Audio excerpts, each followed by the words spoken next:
Pero quiero dejar algunas reflexiones antes de retirarnos. Y quiero pedir respetuosamente disculpas a todos los que no tengan las mismas convicciones que yo. Yo soy peronista desde que era un niño, hijo de un ferroviario peronista.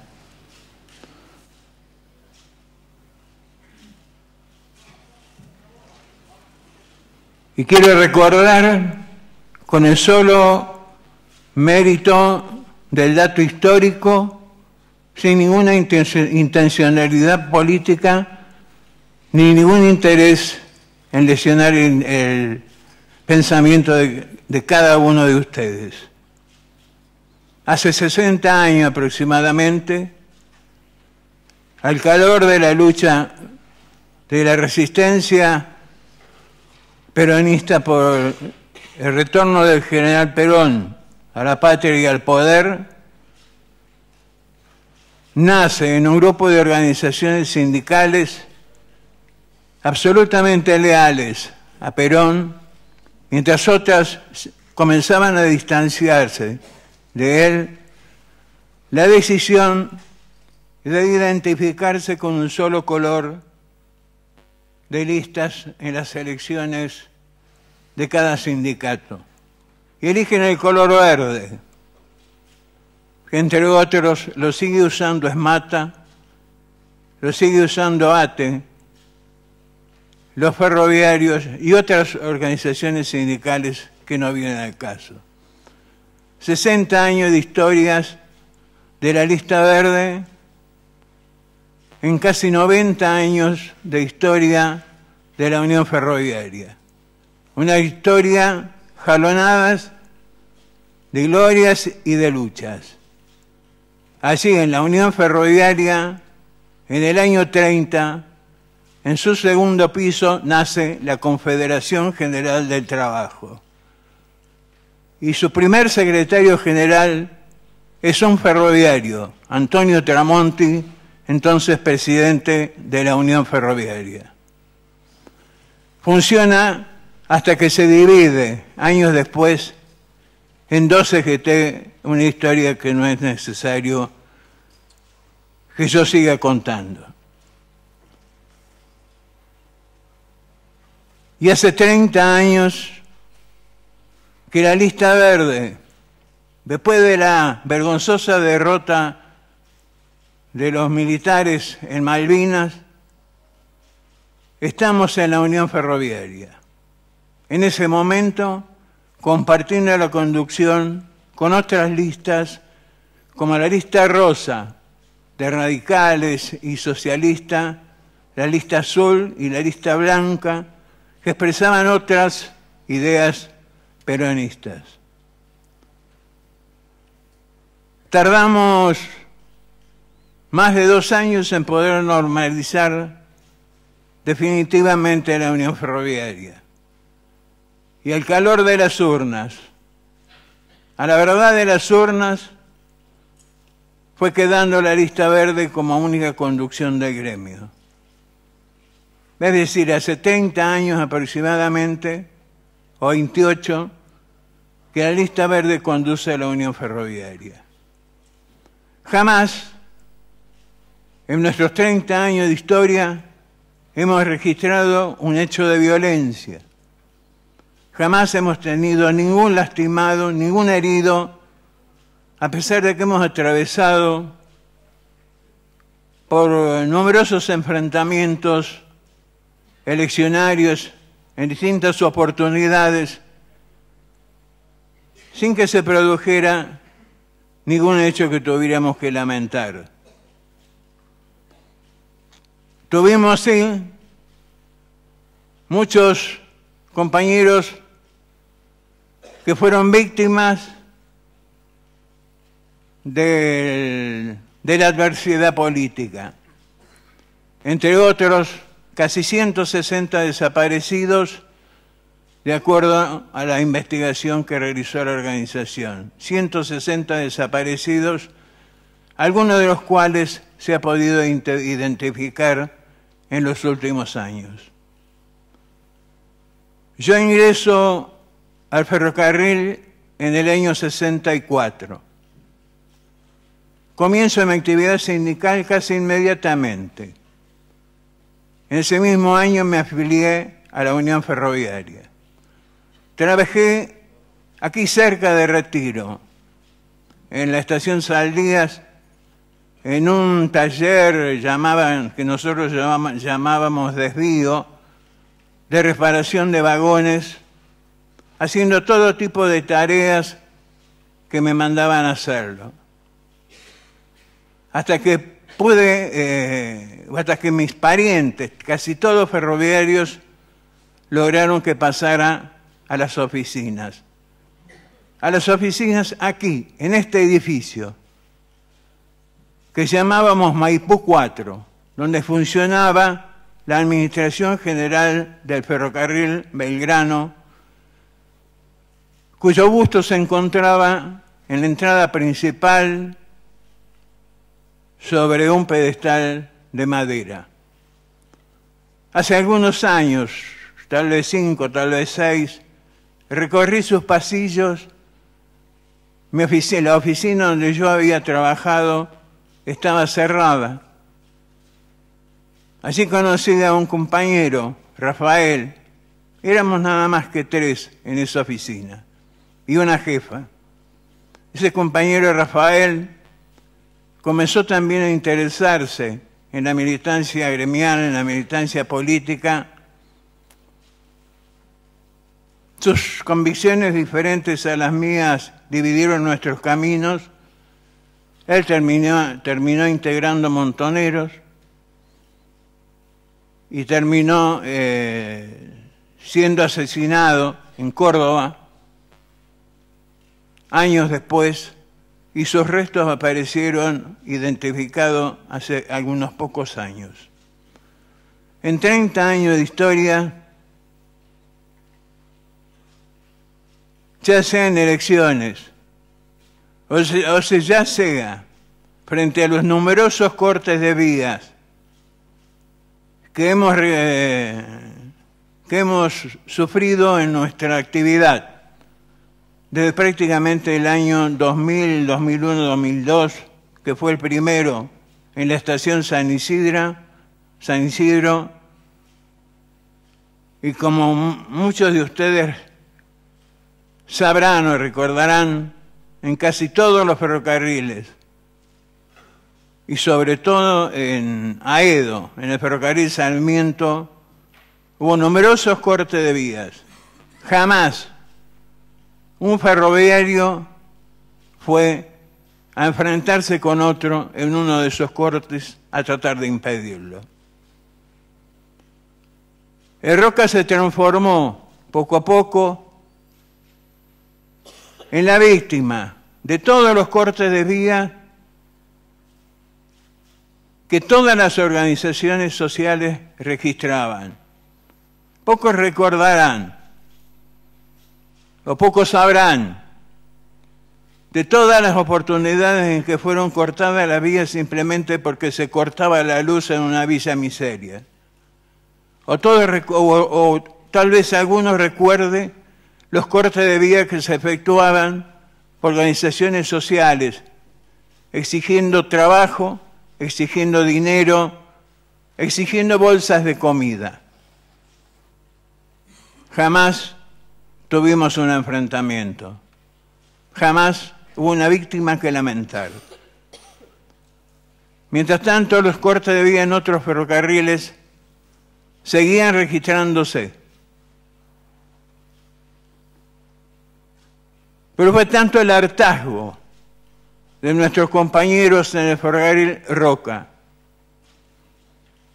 de que tantas veces nos cortaran la vía, cada vez que había un reclamo o cada vez que había una demanda, tenga que ver con los ferroviarios o no tenga que ver. ¿Cuántas veces el movimiento que en ese momento encabezaba un dinámico Castel cortaba las vías exigiendo comida, exigiendo dinero, exigiendo puestos de trabajo? Nosotros lo único que hacíamos era avisarles a las autoridades que exigíamos que se cumpliera, exigíamos que se cumpliera el convenio colectivo de trabajo, que se cumpliera lo que le correspondía al gremio. De allí en más era responsabilidad del Estado, responsabilidad de las empresas, si les concedían o no les concedían lo que estaban pidiendo. Hubo incendios en la estación Constitución simplemente porque habían cortado las vías. Y a raíz de uno de esos incendios fue rescindida la concesión del ferrocarril Roca y pasó a manos del Estado.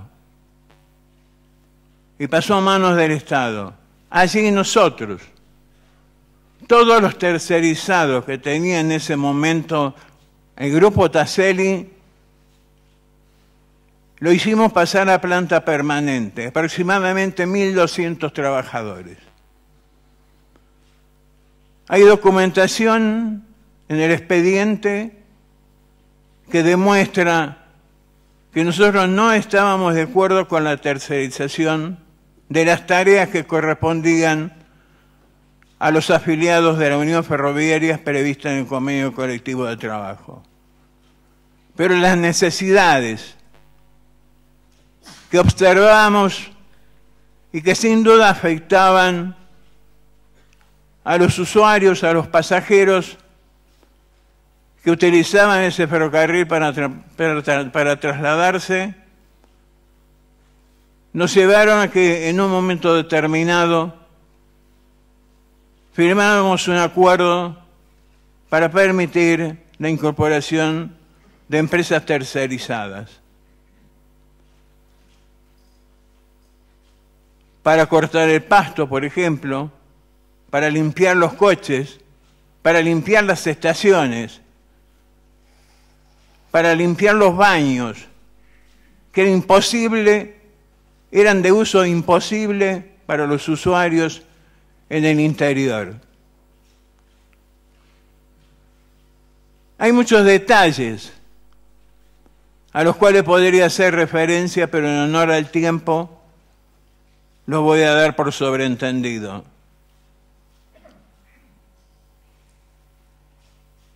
Jamás imaginábamos que iba a suceder un 20 de octubre del 2010, porque jamás fue la filosofía de la organización sindical enfrentar los cortes de vía, y mucho menos que tuviéramos como resultado una desgraciada víctima, que nosotros hemos lamentado profundamente que se produjera. La bala que rozó el corazón de quien también rozó el corazón de todos los ferroviarios y en particular el mío. Jamás se nos hubiera ocurrido a ninguno de nosotros, después de 30 años de estar al frente de la organización sindical, de promover un hecho de esta naturaleza, confiado en el adelanto que le había efectuado el secretario de Transporte el día anterior durante la tarde para que se ocupara el Estado de impedir el corte de vía. Convencido que nuestros compañeros iban a esperar que el Estado se ocupara de impedir ese corte de vía. Convencido de lo que habíamos acordado el día anterior, es decir, el 19, de que no íbamos a intervenir. Yo estaba como un imbécil ese día 20 en mi oficina, como casi todos los días, revisando, distribuyendo correspondencia, firmando documentación y sobre todo firmando cheques del sindicato y de la mutual. de lo que dependía el préstamo de numerosos compañeros, que a veces era para comprar de urgencia un remedio para su familia. Y eso no podía esperar, tenía que hacerlo. Cuando salí y vi en un televisor que estaban realizándose corridas arriba de las vías. Yo he declarado bajo juramento en la Fiscalía al día siguiente, el día 21, y conté exactamente lo que había sucedido el día 19 y el día 20. Y también declaré en la indagatoria cuando fui detenido, el 27 de febrero del 2011. En ambos casos he descrito nuestra absoluta falta de responsabilidad en la lamentable, desgraciada muerte de Mariano Ferreira. Así lo hice bajo juramento. Yo quiero hacerlo, señora de Ferreira, madre de Mariano, desde lo humano, desde el corazón, por la memoria de mi madre, por el inmenso amor que tengo por mi mujer y por mis hijas. Yo jamás promoví, imaginé, ni tuve absolutamente nada que ver con el desgraciado crimen de su hijo, que a mí como padre me duele tanto, me ha dolido tanto como a usted. Hemos pedido justicia para Mariano desde el principio. Hemos exigido que haya justicia para Mariano. Yo estuve a disposición de la justicia desde ese mismo día 20 y el día 21 declaré.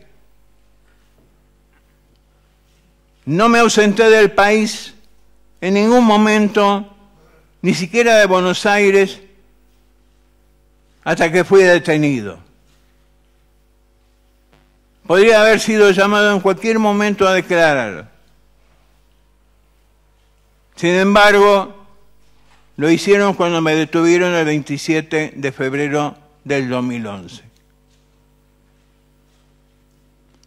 Estuve a disposición de la justicia. Nunca me ausenté. Nunca dejé de prestar colaboración. Lamento profundamente que aquella bandera de justicia para Mariano se haya transformado en una miserable bandera de perpetua para Pedraza, al amparo de la cual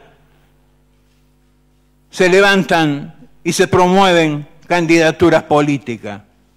Y lamento profundamente que también se haya transformado en una demanda económica cuyos fines todavía falta aclarar muchísimos términos. Esos 5 millones de pesos es a cada uno de los casi 20 notificados, o esos 5 millones tendremos que prorratearlo entre todos en caso de tener que pagarse. Suponemos que en la audiencia de conciliación tendremos mayores aclaraciones. No tengo ningún compromiso de confidencialidad. Cuando un sindicato es notificado, sus abogados son empleados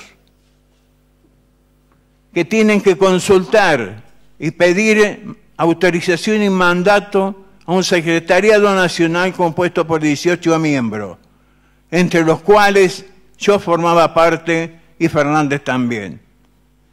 Y después informar de qué es lo que se ha tratado en esa audiencia. ¿Cómo no saberlo? ¿Cómo callarlo frente a semejante hecho? Es la vida de un joven la que se ha perdido. y la vida de un joven. Por eso yo espero sinceramente que en el veredicto final, señores jueces, se refleje el derecho y la justicia, que no haya habido ningún tipo de interferencias, ni mediáticas ni políticas. Yo estoy absolutamente seguro de mi inocencia, pero sé de los riesgos políticos que corro y sé de los riesgos mediáticos que corro. Espero, señores jueces, que esto no haya modificado una sola coma de vuestra decisión, que como todo acto humano es falible. Por eso, señores jueces, señor presidente, señores jueces, lo deseo con todo el corazón y con toda mi conciencia, que Dios los haya iluminado en esta instancia. Muchas gracias, señores jueces. Señor Pedraza, una